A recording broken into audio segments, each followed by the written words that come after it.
For these people that say that God made them sexually the way they are, that is a lie. God does never make anyone evil, wrong, sexually confused. Never. Drunkards, if they don't want to get drunk anymore, they can find help. Even homosexuals, they should be able to find the help that they need to get free from this thing. If a homosexual wants me to marry him, I've got to tell him, from my understanding of the scripture, you are going to hell, and your only way out of this is to accept Jesus Christ and repent and stop the garbage. When we give a path to equate sinful liberty with civil equal rights, then we become positioned to invite the judgment of God to come upon us. I don't want some woman that thinks she's a man in my bathroom. This isn't about whether a guy can wear a dress. It's about whether he can take it off in front of your daughter, your wife, your mother, your sister, your aunt. One of the men who gave testimony in this room this morning, who was born a man but now presents himself as a woman, and when she comes out of the facilities or the stalls, there he is in the woman's restroom. I hate to hear that 40% of some group commit suicide. And it's up to us Christians to stop that. Not by passing laws, but by being good to these people. Yes, and that means discriminating against them if we need to. We get a pretty immediate consequence for when we are sexually immoral. We have over 200 different sexually transmitted diseases now. Members of the committee, do you really want to legalize, under this bill, pedophilia, sadism, necrophilia, bestiality, exhibitionism, polygamy, and many others? And those are all within this undefined term.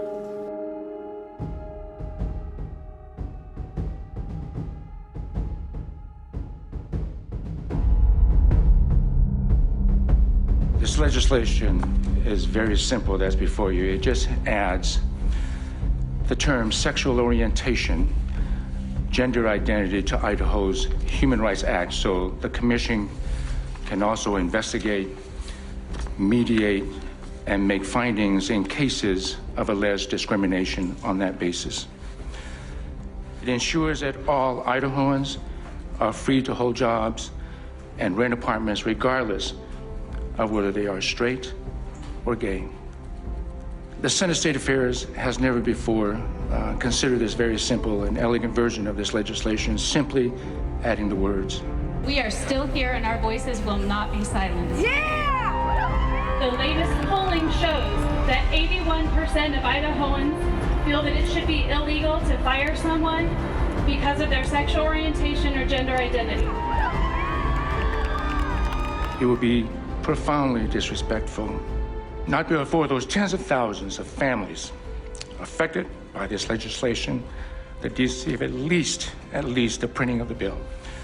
We owe it to those who know and love their gay family members and friends to take this issue seriously and allow them to speak about the harm that they see being done each day in Idaho without the voice of the state finally saying that discrimination is wrong.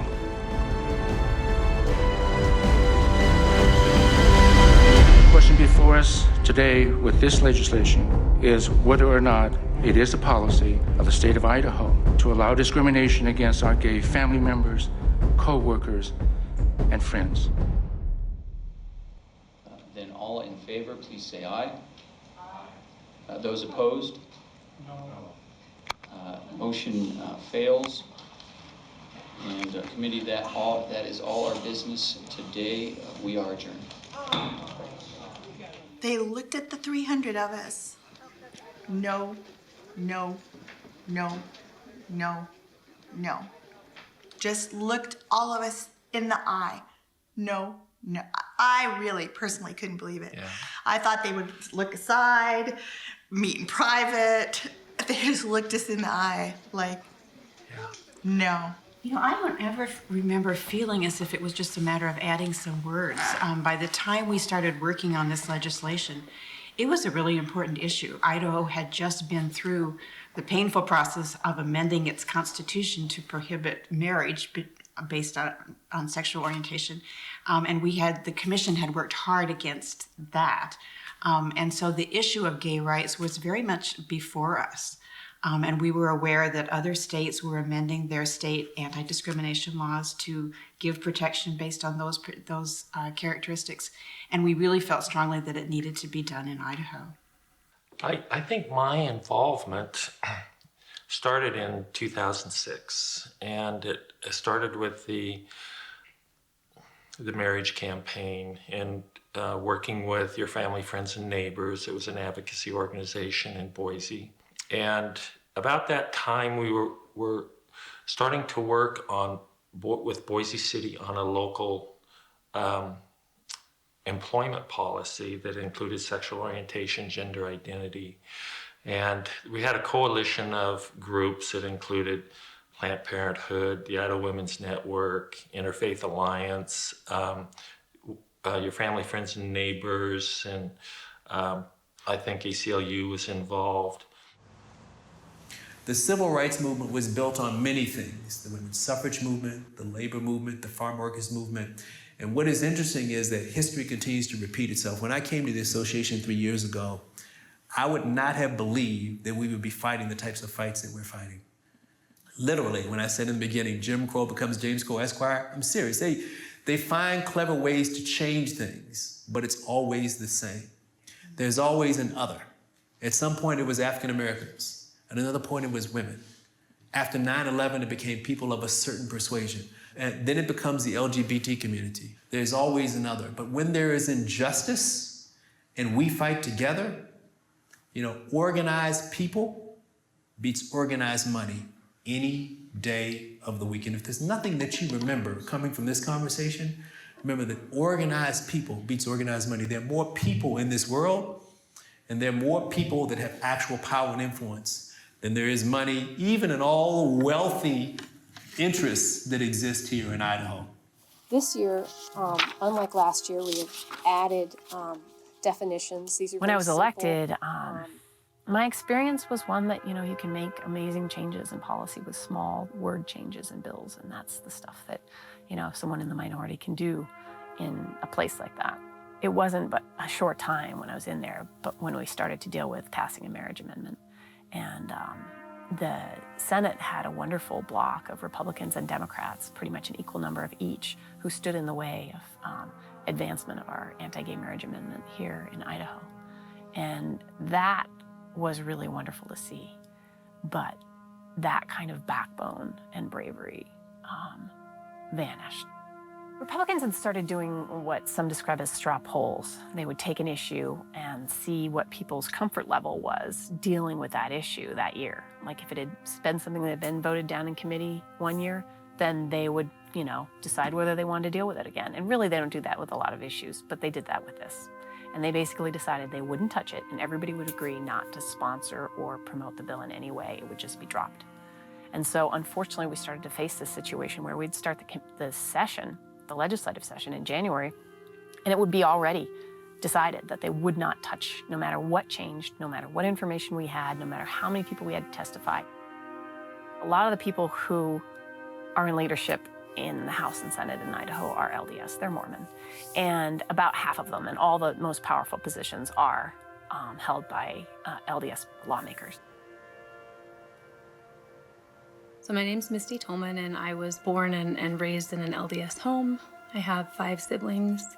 I feel like oftentimes Mormons have very small worlds because, you surround your life with things that are dear to you, and their religion is very dear to them. It's very sincere. It's a sincere belief, and so they surround themselves with other LDS people who understand them. And so I had not been around a lot of people who weren't of the LDS faith. I was just completely ignorant of the fact that you could lose your housing, that you could lose your job, that you could miss out on educational opportunities, that people could deny you services just because of your sexual orientation. I had no idea. As you dig deeper, you kind of find that it becomes more insidious. People being attacked and then not feeling like they can go to the police to report this crime because they're afraid of being outed.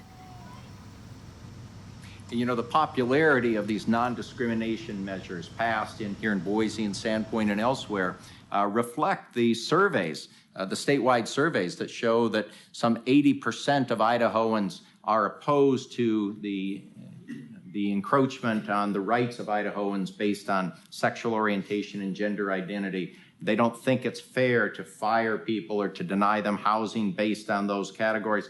So that we just have this incredible political cowardice here. There's just a general environment of fear on everything. I mean, you watch the way they vote on gun bills, the way they vote on other things. I mean, a lot of them will say, I don't really agree with this, but I've got to vote for it. It's just a cowardice, a deep, deep cowardice that doesn't match their principle. We've waited 8 years, and every year they've said next year. And I don't believe them anymore. I just don't. And none of us do. And we've tried everything else.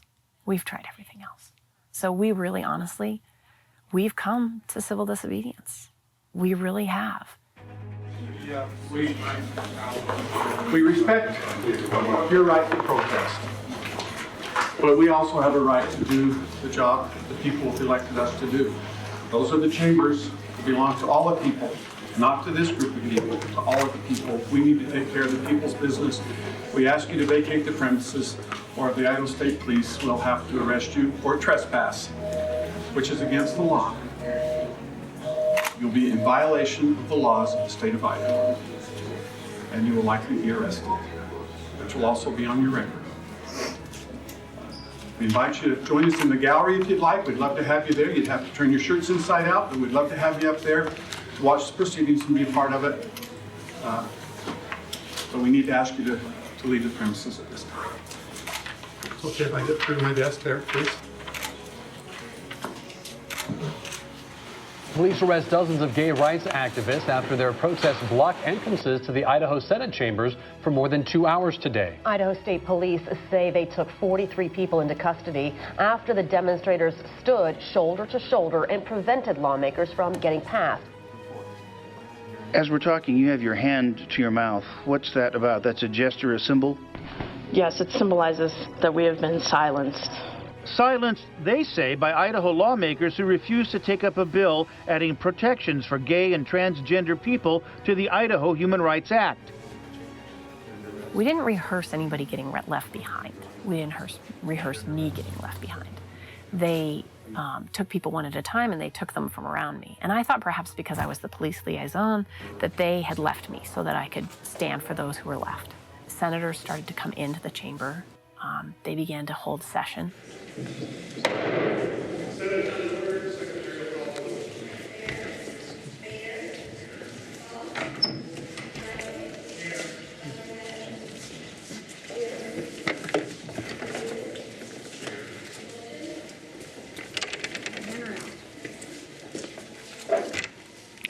Ladies and gentlemen of the media, I would ask you to please leave the chambers now. Why? They are commencing, so please step back, folks. Step back outside the double doors there. I was actually scared because we hadn't thought that through. And the only thing I knew to do was just to stay in place. We're supposed to stay until we're arrested. The Senate Majority Leader offered only a sliver of hope. The day will come that Idaho will take a more active role than it is currently taking. When will that day come? I don't know the answer to that, but it will not be happening this year. Bart Davis, also Mormon, has said to his constituents that he supports adding employment protections, and he's still in office. And when Bart walked into the chamber and squeezed my hand twice, I wasn't sure. You know, I knew it was a reassuring gesture, but I wasn't sure what he meant by it. And he went in, and when they finished the prayer and the Pledge of Allegiance, and I was still standing there in the doorway, he made that motion, and the motion was to suspend the rule that allows former senators to remain on the floor. I think that they believed that was the reason they couldn't arrest me, was because I had floor privileges. And that exists in the Senate, but not in the House. And I think he felt he was allowing me to be arrested, which was something I needed. And he probably knows me well enough to know that I would have stood all night right there. I think I told somebody recently, I think that people have this idea that everyone else is just like them. I am a Mormon. I belong to the Church of Jesus Christ of Latter-day Saints. I came here primarily because we like the family atmosphere. You know, we stay away from harmful substances. You know, sexually, we only have sex when we're married, and usually the purpose of having children. I think in general, I like the idea of having a strict moral code. But of course, I'm talking to you today because I think there is a place where sometimes we look at a strict moral code and we misunderstand that as an opportunity to condemn people who don't or can't as easily live up to it. So this is my friend who's against adding the words, and he says, adding the words in other states has led to lawsuits. If you disagree with homosexuality openly, gay rights groups sue businesses and cause them to fight lawsuits for expressing religious or personal beliefs, causing many businesses to fight and fail. It seems to me like it claims to create equal rights, but really provides special rights. I don't want homosexuals to be discriminated against, but I also don't want to be forced to accept their practices and to no longer be able to voice my opinions or beliefs. Adding the words is bad for religion, some businesses, Idaho, and the economy. You know, it is not religious freedom, I think, that people want protected. Because you have people of the same faith who grew up in the same church, attended the same masses day after day, or the same services, or went to the same temple or ward. And one will say, I want the right to fire somebody at my workplace if they're gay, and the other won't. And if these two people belong to the same faith, then what are we really protecting? Is it their religious freedom or just their right to discriminate? And because you can look in every faith and find people who want to discriminate and people who don't, we're not talking about religious freedom. We're simply talking about protecting someone's right to discriminate. And that is wrong. That's not what our country is founded on, and that's not anything to do with religion. A friend of one of my Facebook friends commented that, well, he asked of me to tell him how it enhances the wedding cake shop owner's agency, his freedom of conscience, as he faces the choice, bake a cake for something he views as the propagation of sin or face a lawsuit. This scenario feels as though the agency of the cake shop owner to exercise his conscience has been subverted. Where does protecting the cake baker stop? At what sin does that stop? In the LDS faith, drinking is a sin. So are you going to refuse to bake a cake for a couple that's going to toast with champagne at their wedding? Are you going to refuse to bake a cake for, a couple that owns a winery? Are you going to refuse to bake a cake for someone who, has a beer at a baseball game? Are you going to refuse to bake a cake for someone who smokes? Are you going to refuse to bake a cake for a Muslim couple because they're not the same faith that you are? In fact, they don't even believe in Jesus. Far be it for me to speak for the LDS Church. I don't know how the process works, but what I've seen in my own community, and I've seen it in other communities, is that in the end, if the will is there are enough creative theologians that over time, it is complicated, it's not simple, it's not, I had a revelation and everything changes overnight. But over time, if the will is there, the tradition will follow. And if the tradition can't follow, then the tradition dies. I mean, the only religious traditions that are alive are those that are able to adjust, roles of women, all kinds of things. Religious traditions all change. Even, again, in my own, even the most orthodox of orthodox They're not worshiping animals. They're not sacrificing animals and dashing blood on the altar, which is how, if you open up your Bible, Jews worshipped 3,000 years ago. Well, we haven't done that in 2,000 years. And even the most conservatives have changed because they ultimately had to. And if the societal will is there, any tradition that wants to live and it's worth its salt, and the LDS tradition certainly falls into that category as a rich living tradition, they'll find the will to change. When you look at scripture, I think all scriptures are like an onion. You have these layers and you peel them and you see different new meanings in them. And one of them is where Christ comes across a situation where the Jews are going to stone a woman who was caught in adultery. And he says to them, well, let he who is without sin cast the first stone at her. And then he tells her to go that way and sin no more. And so people, see that as, one, we should stand for what we believe in. And yeah, we've all sinned. But the other part of that is, well, wait, he didn't allow them, they didn't throw stones at her. And so the point I would make is, look, we don't stone people anymore, but we discriminate against them. If you don't think they're living a lifestyle that makes sense to you, so you think I don't want them to live in my rental home, that's throwing a stone.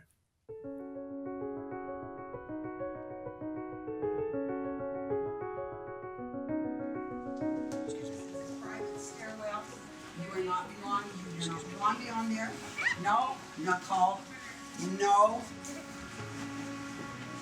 This is for staff only. This is not for this purpose. If you want to protest, you go out in the rotunda. I really do need to open this door.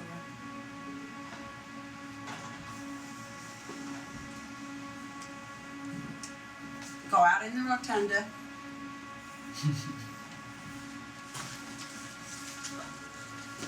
It's a fire exit. You know it's a fire exit. These people do not belong here. I know. I am being pushed by these Don't people. touch her. Don't No, touch her. Don't no, touch her. Don't touch her. no, Don't touch her. no, Don't touch touch her. me. Don't touch me. Don't touch her. You haven't learned that this is a private entrance. I need help here. No. I need some help. These people are forcing themselves. This man, where is he? He pushed me. He walked past her. He pushed me. He touched me. He pushed me. He walked past He you. pushed me. Let's shut the door for a minute. All right, well, let's not be together. Go to the door, please. No, I know I will, but I'm going to make sure we're all together. No. No. All right, Out of the then I'll way. be with them. That is the man that pushed me. That man right there. Huh? No. Nope. Okay, so let's go down to, back down to the basement and, back up the rotunda, and we'll just do the outer side of it. Okay, let's go.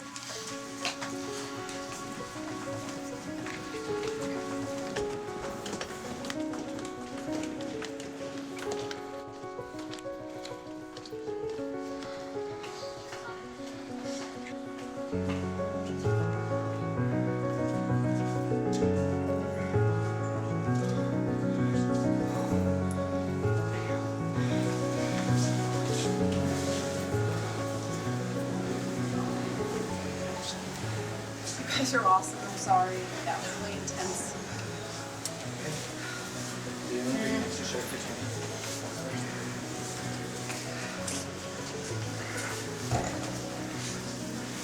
Okay.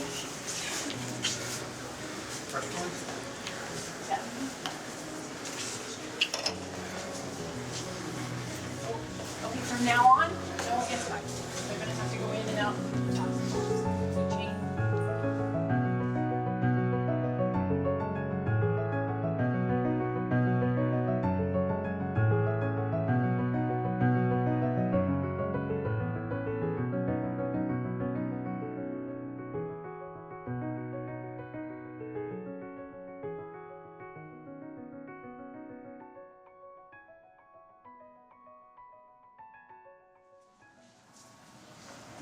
I get in, this is my house too.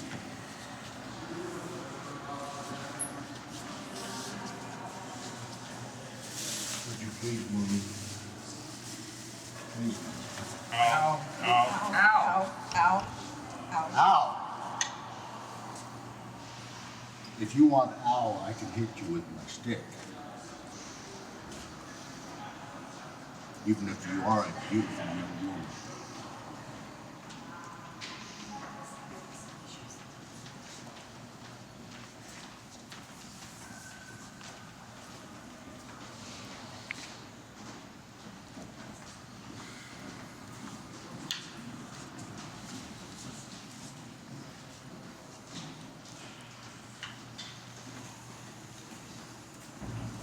I was just going in to visit with Al. I know, and you know why they're there. I know, but I think you're making a mistake. What choice do we have? You've been at this for, what, 7, 8 years?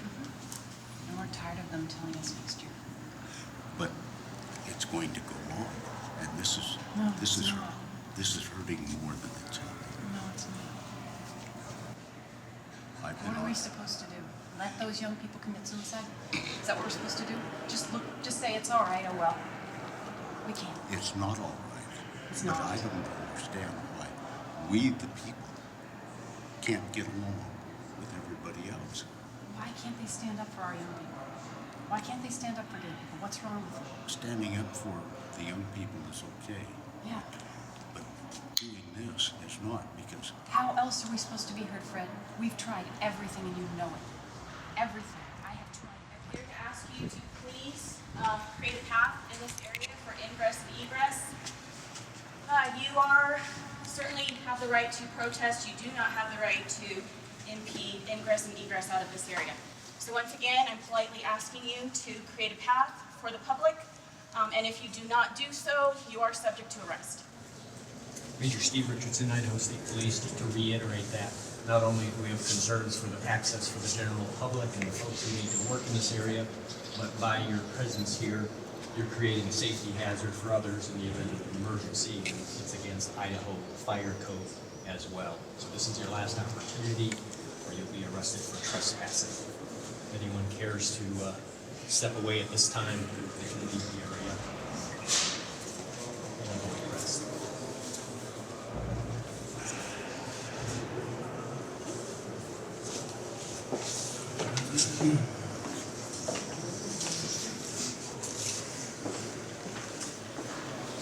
Hello, I'm Corporal West with the State Police. First 5, 1, 2, 3, 4, 5.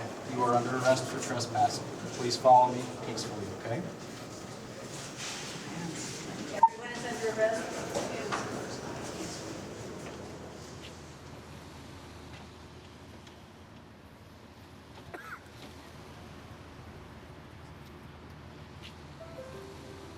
I'm a trans woman, so I was born a guy, and that didn't work out, and I am a woman now.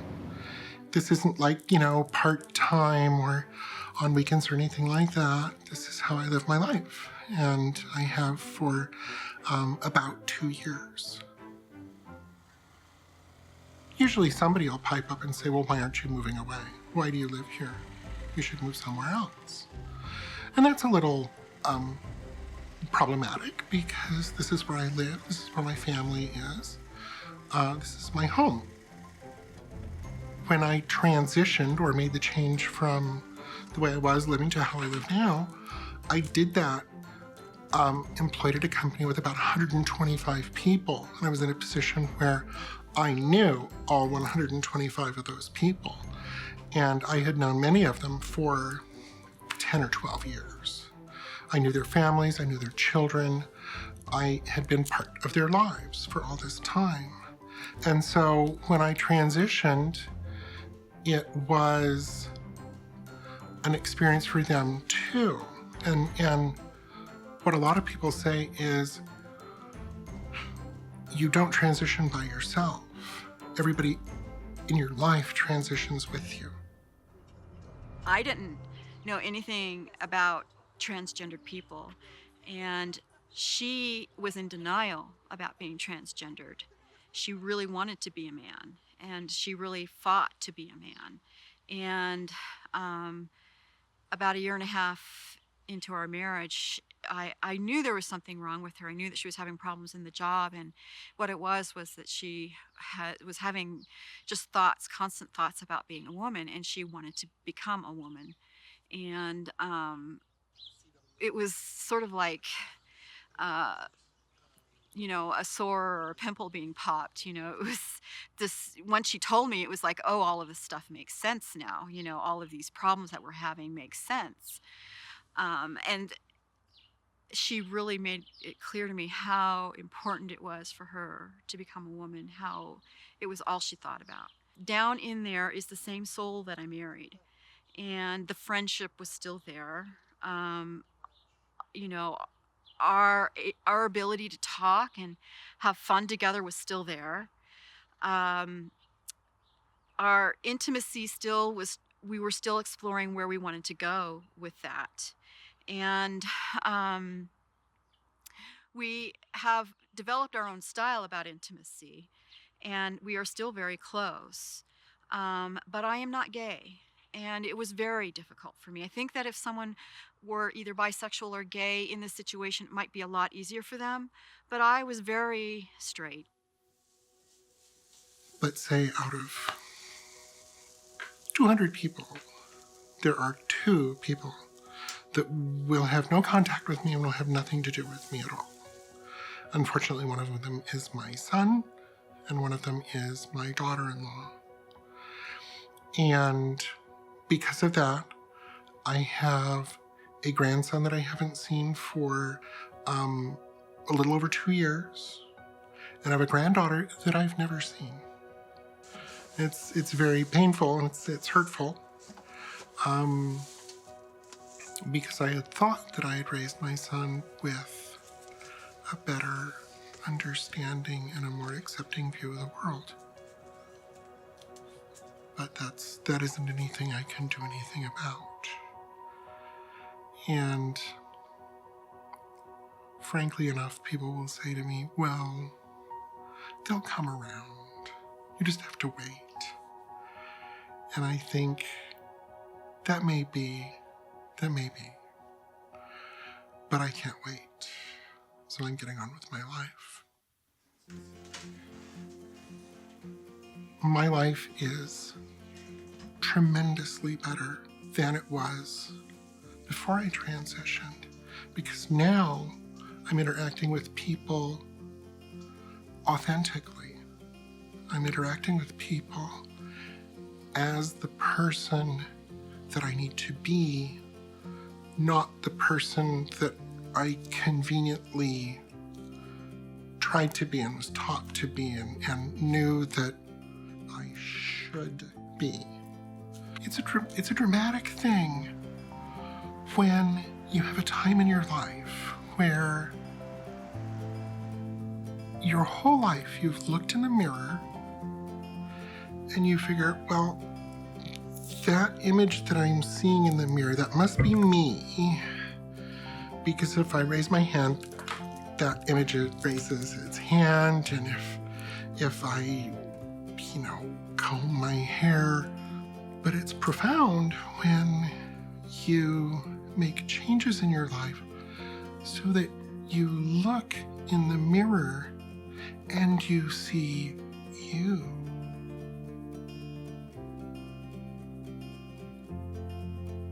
The matters that are before the Senate right now, the HR 427 that is attempting to codify discrimination, give people a little carte blanche for some discrimination, scares me tremendously. Even though the individual people of this state know what's right and wrong, our legislature does not. Actually, I think they know what's right and wrong. They just don't want to do it because it's inconvenient.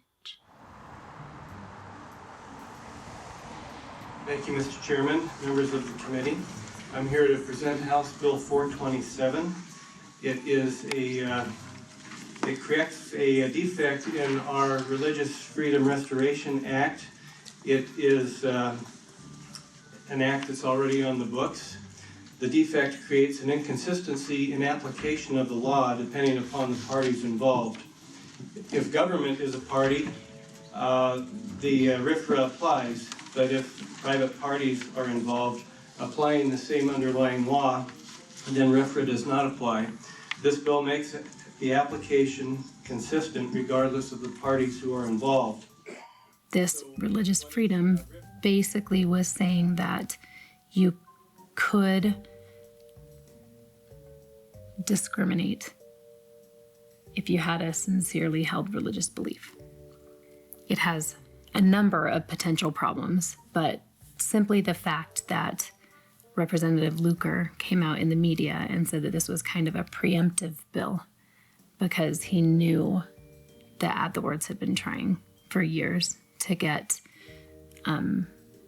sexual orientation and gender identity added to Idaho's Human Rights Act, made it feel very, very pointed toward the gay community. I am here today because you have allowed this ludicrous bill to come to the floor, even when you have denied the same for the Add the Words bill for years. I am nothing short of appalled at both decisions. We're going to drop the line there because this is not about what you're talking about. This is about whether or not this is about religious freedom and not what you're talking about. So, Mr. Chairman, that is an example, and I appreciate the censure. I believe in my heart that this proposed bill supports the vile form of discrimination that existed in the past in our country against Native Americans, Japanese Americans, women, and Afro-Americans. Ms. Crozier, where does that appear in the bill? I think this is an unintended consequence of this bill, and I would like to bring it to the attention of this committee. And regardless, and respective to Representative Loker, this is anything but clear. I appreciate this opportunity to stand before you this morning and offer testimony with vehement opposition to House Bill 427. I urge you to vote no. I rise in opposition to this bill. Please raise the bar on decency. Please vote against HB 427. I'm in opposition to this bill because I feel like it's going to put me more at risk than I already am. We oppose this bill because we oppose special rights for religious people. For the sake of equality for all in Idaho, I strongly urge for a negative vote on this bill. I challenge you to vote no to House Bill 427. Thank you. They held testimony from shortly after 9:30, I'd say, once the sponsors of the bill got done talking about it, to about 12:30. So about for 3 hours, 2 people testified in favor of the bill. And they were from the organization that was pushing the bill. Everybody else testified against, in opposition to the bill. We had clergy, we had grandparents, we had, Republicans. It was an amazing showing against this legislation. Sure enough, we found out that it was going on the general orders, and we decided, we need to send a strong message to this legislature of how many people are in opposition of this legislation, and at the same time, how many people are in support of adding the words. Monday, the 17th, we had a rally at the State House.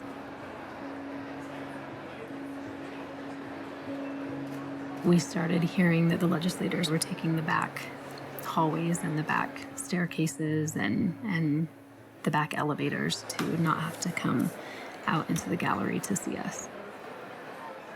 So not only were they completely ignoring that we were even there, they were headed up to the Cattlemen's Association that was happening on the 4th floor to get their free lunch. So I guess we need to provide a buffet the next time we decide to do this, because maybe we can draw them out with some food.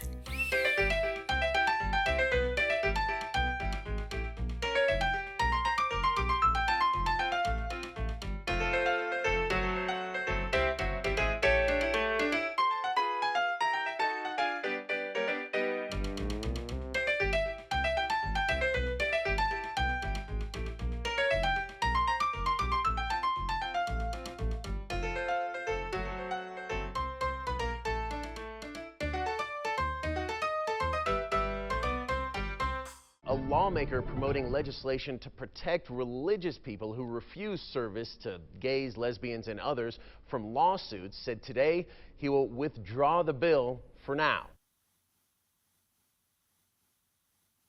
While I was growing up, my faith was always very important to me. From a very early age, I remember being told about the story of Jesus. My mother was asked to take a job in Boise, Idaho, and so I moved with them and went back to school, made some friends, and as I met Christian friends there, I met one particular friend who became my best friend, hung out with her all the time, started going to church with her. And then one day I realized I was falling in love with her. It was a very difficult thing for me because I had been taught that being gay or being homosexual was against God and it was an abomination. And I wanted nothing more than to please God and to please Jesus. And I felt like just by having those feelings, I was a complete failure. And so I spent years praying and praying and praying that God would take these feelings away from me and God would change them. And I tried dating men and I just wasn't interested in men. I tried really, really hard. One day, I was listening to a sermon on the radio, and the pastor on the radio had said, "It is better to put a millstone around your neck and throw yourself into the sea than it is to sin against God." And so I began to think about a plan to take my life because I felt that I'd be doing God a favor by taking myself out of this world. I put together a plan. I had pretty much a mental breakdown and was put on some medications. And I decided to collect up those medications and I took them. So I started by taking one pill. And then about half an hour later, I took another pill. By the time I took the third pill, I don't remember anything very much for the rest of the day. And at the end of the day, one of my friends called my parents and they took me to the hospital. I slowly tried to return from this suicide attempt, and I would confide in some close friends what was going on. Somehow rumors still continued to circulate around work that I was gay. I constantly had things missing from my desk. Would get little comments. I had one woman that did everything in her power to get me in trouble with my boss and get me fired. I was constantly having to keep to myself. And it was just really a very lonely time in my life. And then one day a new person came into work. She was very, very butch looking. And I thought, oh, she must be gay too, so I started hanging around her. So I continued to make friends and really started to enjoy myself again. Started lifting that depression just a little bit. And then I started to decide that maybe this isn't such a bad thing. Found a gay church, the Metropolitan Community Church. Continued to make more friends, and at that church they taught me that God does not hate me because I'm gay. In fact, He loves me, He created me, and He has a plan for me as a gay person. And that was the beginning of my new life. I finally had the courage to look at those 6 clobber passages in the Bible and find out what I believed they really said. The word homosexual wasn't originally in the Bible. The word wasn't even invented until the 1890s. How in the world could it be in the Bible? It made me start to question things. It made me start to question, well, if they've added that into the Bible, what else has been changed in the Bible? And what else has the church lied to me about? I can't think of any verses in the Bible that say it's okay to mistreat another human being just because they believe something that you don't, or that you believe something that they don't. That's the teaching of the Bible. It doesn't say to mistreat them, to shun them, to refuse them service. It doesn't say those things. In fact, God says to serve these people. There's this level of political fear in this state that is off the charts. It's the state where this Tea Party still dominates. And a lot of people think Tea Party is synonymous with anti-gay. They need to look and ask, because that's actually not true. There are plenty of Tea Party folks who are very libertarian or who really honestly have gay kids themselves. It's not an ideological religious foundation. The Tea Party doesn't have one like that. No, their foundation is based on economic stuff and weird things that have occurred around Obamacare. This is not an issue that should matter in these primaries. Yet everybody is living in fear that they will have a primary opponent if they vote for this.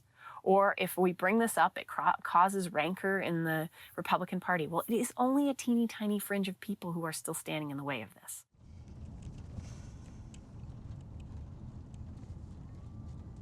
My name is Alexander Hoagie, and I'm here because I am a scene partner for an Irene Ryan nominee for the Kennedy Center American College Theater Festival, being hosted at Boise State. So I am a transgender male. I was born female. My name was Angela Christine.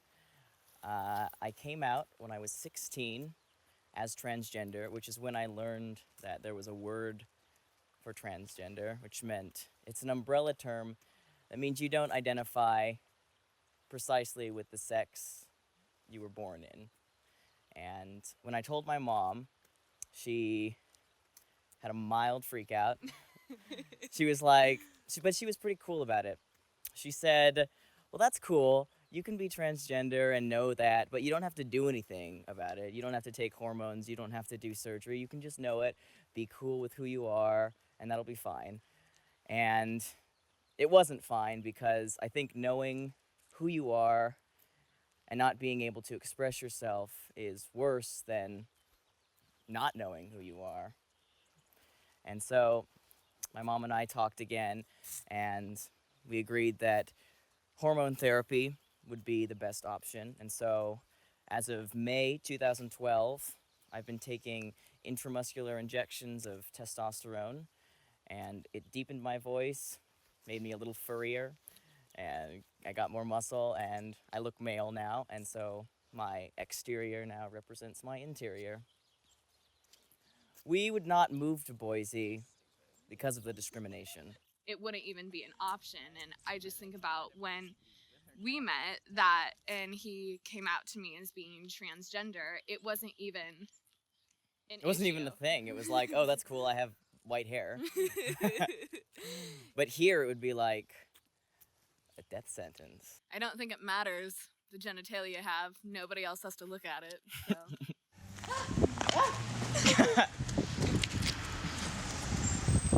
Well, actually, I did my teenage growing up in the Ozarks. And we have several gay kids in our family already. So it wasn't a surprise to Mom and Dad at all.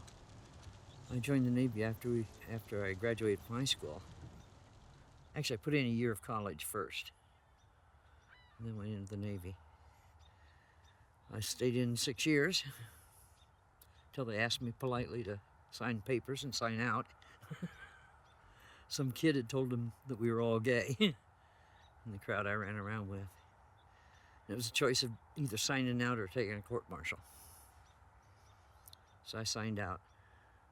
And then after I got out, I re-petitioned to get a decent honorable discharge and got it. So I've got the honorable discharge. I've got 3 medals. They're on my hat. Came up here in '72, originally. And farmed over in Canyon County. Had cows and calves out there. My brothers kept getting these blind dates for me, and I don't know where they dug these people up. I mean, they were miserable dates. And I insisted the boys go with us. We ended up in Kansas City, and the blind date that my sister-in-law set up was Jean. And that one worked. And then we ran up a $300 phone bill between Idaho and Kansas City for a month or so.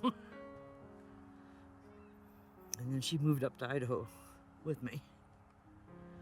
We built a house in Nampa. And then we took our RV and decided to go work camping. So we went work camping from one campground to another, from New Jersey to southern Arizona. My brother was living at Needles, just inside the California border. And he says, come on over and get married. I said, okay. So when our contract was up at the camp that we were at, we drove over to California to Needles and stayed at my brother's place long enough to get married in San Bernardino County Courthouse. And then Jean started getting sick, so we bought a place down in Arizona. And she died down there, and I had her cremated, brought her back up here with me. I've served Idaho 20 years here as a volunteer EMT. You know, so I've done service both with the military and with Idaho fire departments. And I think they ought to bury me here with the rest of the veterans. I went into the office and asked a youngster there what it would take to get buried with my wife here. And she said, no way. Because it's a state cemetery. They have to go by state rules instead of the federal rules.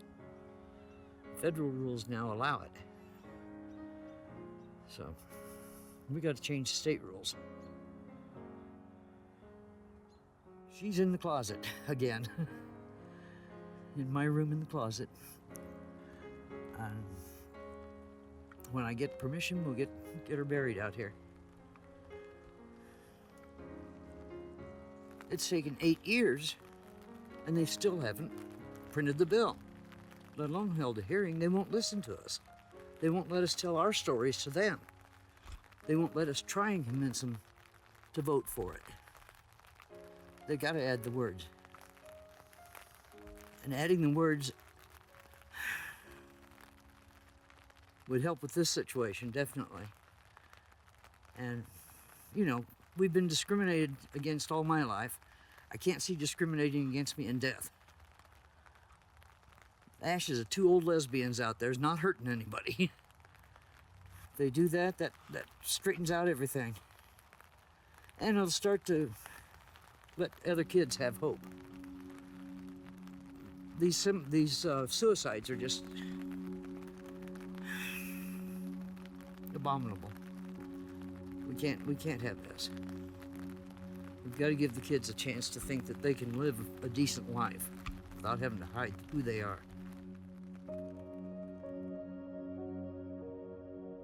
We all love and miss you, Maddie Beard. On Tuesday, February 14th of 2014, Maddie Beard committed suicide. I remember looking to my friends and everybody was just crying and sobbing. People were falling to the floor.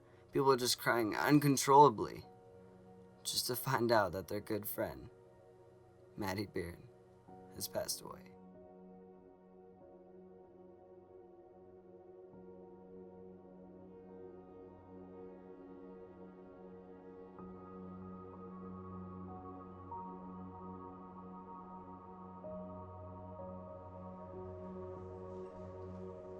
Ryan was in a hurry always, even from the very beginning. He ended up being 2 weeks early. He was the kind of kid that lived hard and fast, sometimes really impetuous. So we had a couple of scares with him. Even, back in the beginning as a baby, he ended up being in the hospital almost right away after he was born. For a couple of weeks he had pneumonia, and that was pretty scary. But as a kid growing up, hard-headed and a little bit hard to keep reined in, but a good heart and smart, really smart. one of the things that helped with Ryan a lot was getting him involved in scouting at an early age, and he loved it. We were in Spokane, and about the time that Ryan was in 9th grade, I think it was my husband who was working in construction at the time. He came home with this wild hair. We're going, we're moving to southern Idaho. So it was like night and day. I mean, going from the one end of the spectrum where nobody even thought about it, nobody even cared, with he being who he was, and then moving to Pocatello, and he had trouble right away. I mean, within 2 days. But first it was just things like calling them names, but that got progressively worse. I mean,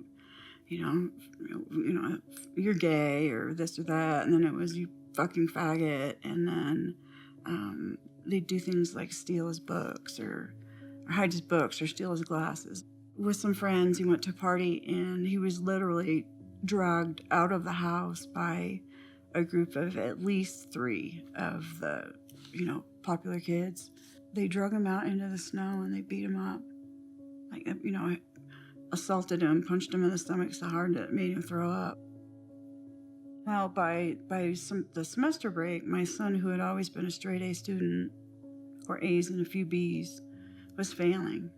And he was so miserable. And we just barely passed the rest of the 10th grade. And the end solution, what he wanted more than anything, was to go home. We arranged for my husband's parents to take custody, guardianship of Ryan, so that he could move back to Spokane after his 10th grade year. Ryan came back after he'd been away for about 2 years. He'd started to have some health issues and was unable to work. So we told him, hey, if you want to come home, come back down, we'll help. And, the thought process for all of us, really, and mainly Ryan, was, I'm an adult now, I'm going to be looking for work and when I can, and just interacting with the community as an adult versus going to school. So things should probably be better. I don't have to deal with the bullies at Highland High School and all of that. What we found, though, was really that the experience for him was not much different in the adult world. Go to look for an apartment, and then show up and have the person that's renting it realize that you're gay, and you can't get that one. All of a sudden, it's rented when you get there. For a little while, his boyfriend moved from Virginia back to Pocatello so that he could live with Ryan there. And they had a horrible time together every time they'd be out. If they were just out and about, people were always staring and pointing. And I think for me, the hardest aspect of Ryan's death was that it took me completely by surprise. And not half a year sooner, it wouldn't have at all. But I was shocked. I thought he was doing all right. I thought we made it, And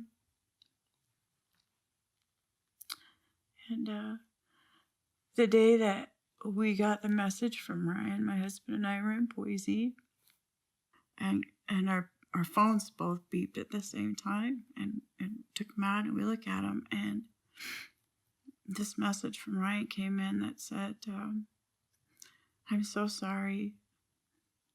Please remember that this is not your fault. And I love you. I've always loved you. And I'm up at Pebble Creek. We got the call about 2:15. And it was the coroner. Called to say that they'd found Ryan. He was gone. They'd found his body.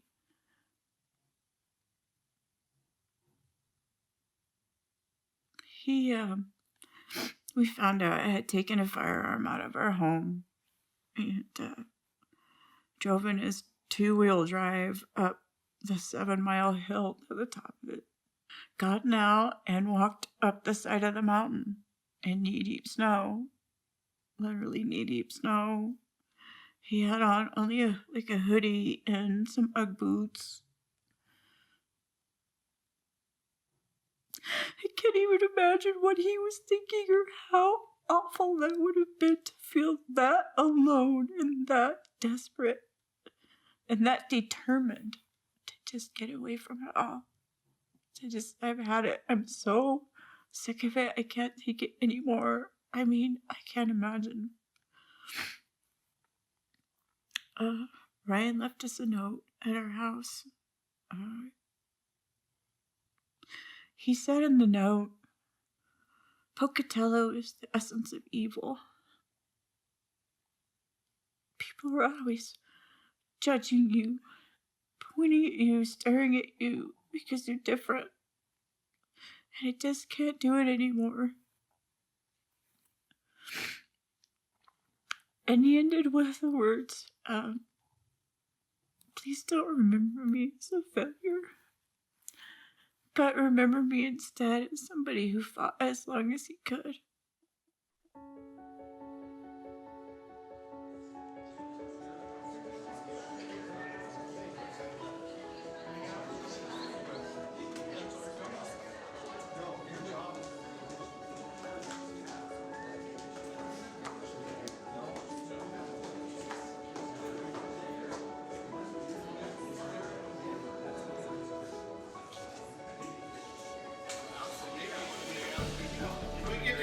Please. I just want to go to the hearing. Can I please go to my hearing? That's all I want to do is go to a hearing. I guess I can't go to my own hearing. I can't enter a public building. Ow! Ow! Ow! Sir. Ow! Ow! Ow! Ow! Ow! Ow!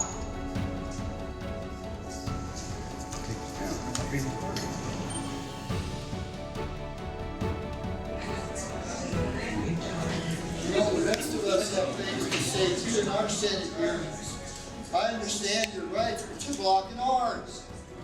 So who's in the right here? I have things to say. My friends are dying.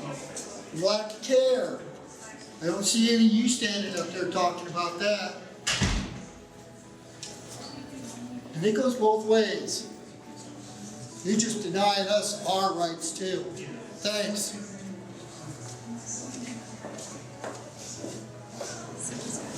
Good afternoon, folks. I'm Teresa Luna.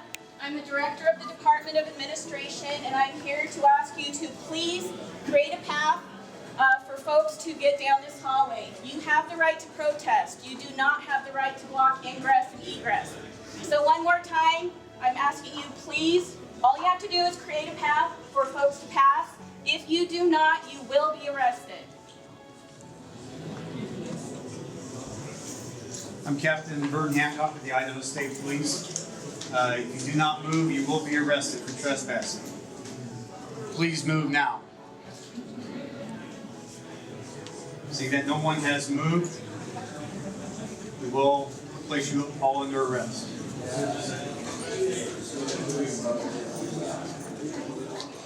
There is no love in homosexuality, there is only violence. Homosexuality is violence. You're people who wouldn't stand for violence, but you are standing for violence. Don't you understand that people know that you're wrong? If I come and stand in your yard, if I were to stand in your yard because I don't like you, would that be okay? I don't. You know what? The rest of the state doesn't want you around here. That's why there aren't those words, and there won't be those words. Because your foundation is violence. I think you... Your heart is in violence. I think you, if you look, you'll see that we're very... I look and I see you are full of violence and hate. No. Violence is your heart. It's love. Your foundation is violence. And I'm very sorry for anything that happened to you, but we're here... Nothing happened to me. You're full of violence, and that's all there is to it. No, we're here for love. You're not here for love. You're here for violence. You stand for violence. The foundation of what you do is violence. No. Yes, it is. And we can say yes and no all day long, all right? But you know what? You cannot change the truth. You cannot undo what's true. You stand on violence. What makes you think that? Because of what you do. The foundation of what you do is violence. How can you, have you ever watched anyone make love and that's your problem? I mean, how do you know this? Why would you're you evil, say and that? I can tell. I'm evil? Yes, How you am are I full of evil? hatred and violence, and you stand for violence. You would not stand for violence. If I punched you in the face, you wouldn't take that. But I a actually fist would. somewhere else would be fine, huh? I would take You're it full if of you punched violence. me in the face. Your I am foundation not is violence. here for violence. Anyway, I am here for peace and love and for people who live. there is no peace and love in your heart fear. anywhere. It cannot exist in you.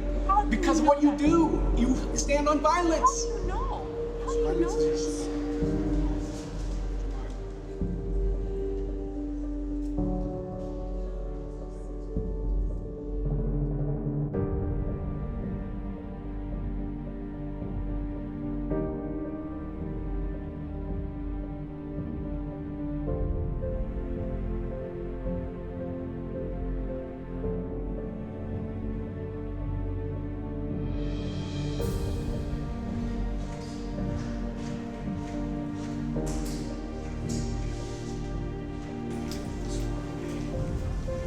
Step aside.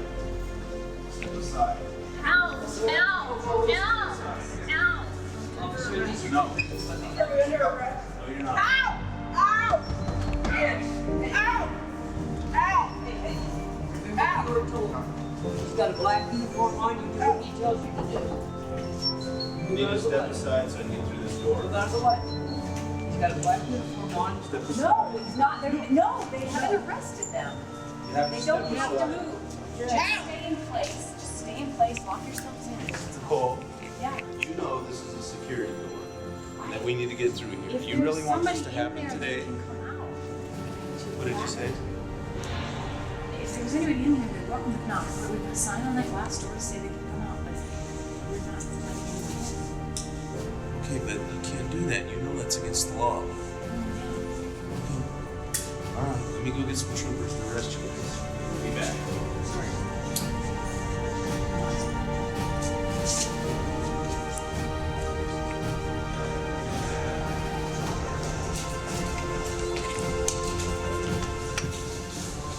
For security reasons, I need to get into security. Please step aside. Am I under arrest? Yes, you are under arrest for failure to obey a lawful order. Please step aside. Please step aside. You're under arrest. Are we all under arrest? Yes, yes. Keep walking forward over here, man. Let's get out of the way. We're under arrest. Step in line. Stop it.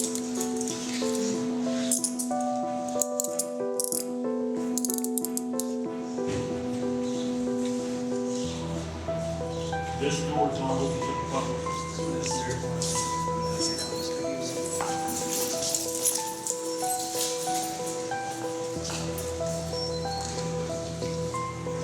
You're under arrest. Follow me. How does society function when we take some families and we shove them aside and say that they're lesser? How does a family deal with a world that says that some of their kids are lesser than others? How do we, move forward without people living in fear if somebody doesn't stand up and say that cruelty is wrong?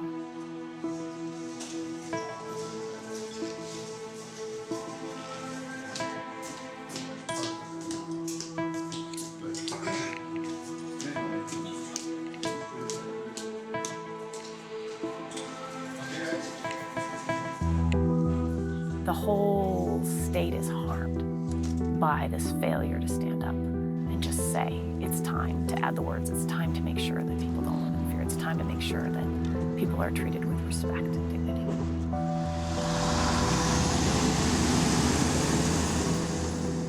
This campaign here, the civil disobedience that is happening, it puts a face on the struggle. And if folks remember during the civil rights movement, one of the things that changed things was middle-class America was sitting at their dinner table, minding their own business, going about life, Ward and June Cleaver, whatever it was at that period of time. And they were looking at television and they were seeing people, human beings, just human beings, because there's always an other out there, someone that is not us, asking for something basic simple, fundamental, being hosed down, attacked by guards, and being nothing but peaceable. Does that sound familiar to the campaign that you're running right now? Yeah. That is the type of campaign that puts a human face on struggle.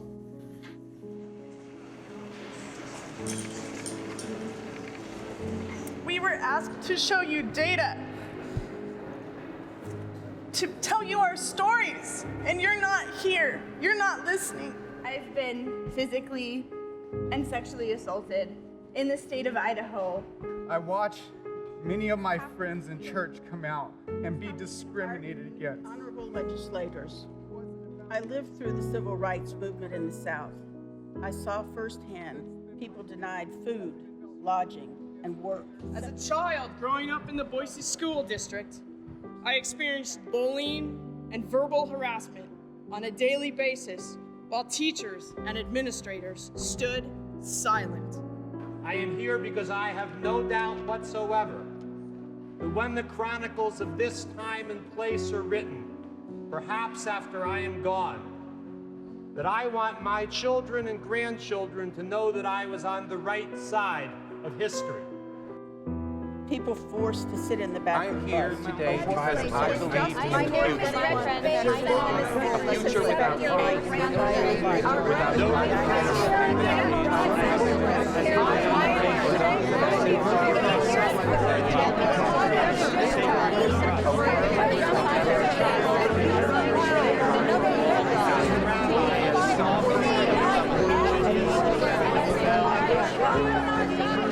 At the Words is not a gay rights movement.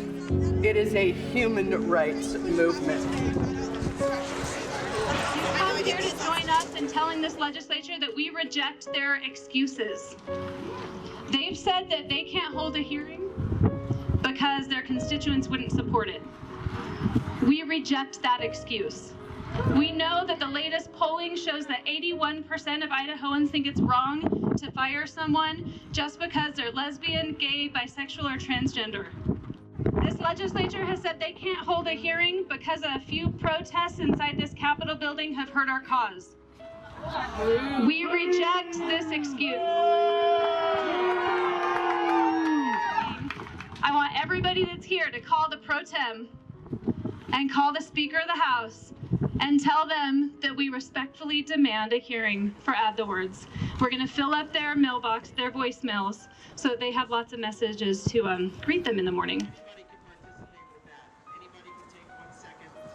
We stand here in the name of freedom. At the heart of that Western freedom and democracy is the belief that the individual man, the child of God, is the touchstone of value, and all society, all groups and states exist for that person's benefit. Therefore, the enlargement of liberty for individual human beings must be the supreme goal and the abiding practice of any Western society. The first element of this individual liberty is the freedom of speech, the right to express and communicate ideas, the right to recall governments to their duties and to their obligations. Above all, the right to affirm one's membership and allegiance to the body politic, to society, to the men with whom we share our land, our heritage, and our children's future.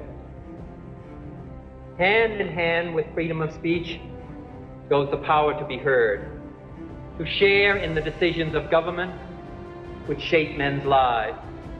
Everything that makes man's life worthwhile, family, work, education, a place to rear one's children, and a place to rest one's head, all this depends on the decisions of government. All can be swept away by a government which does not heed the demands of its people, and I mean all of its people.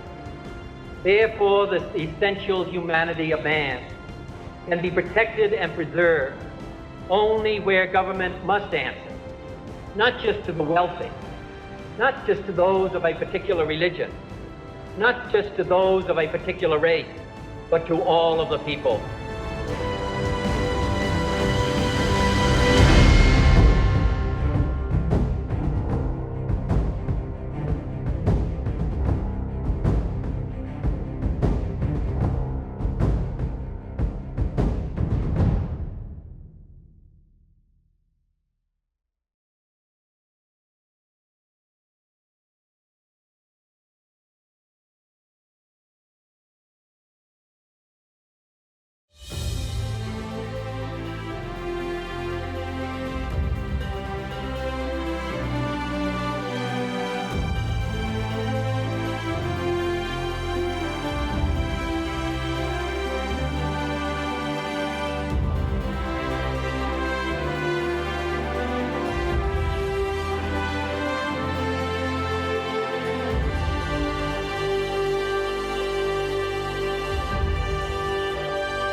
love,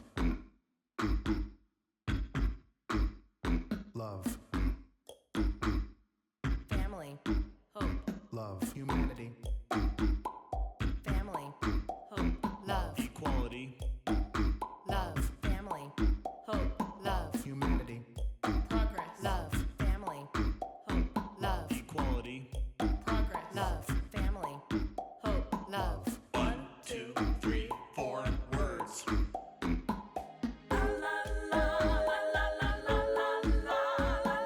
1, 2, 3, 4 words.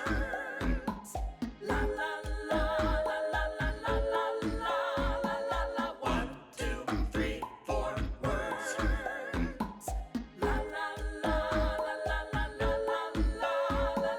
1, 2, 3, 4 words. Just add them.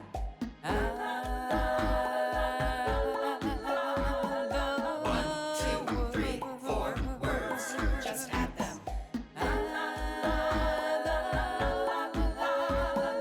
1, 2, 3, 4 words. Just add them. What does my sexual orientation have to do with me being human? I'd really love to see some gender equality. Equality. Equality. I'd really love to be human, alive and free. Equality. I'd really love to see some gender equality. I'd really love to sing of peace, love, and harmony. I'd really love to see some gender equality. Just add them.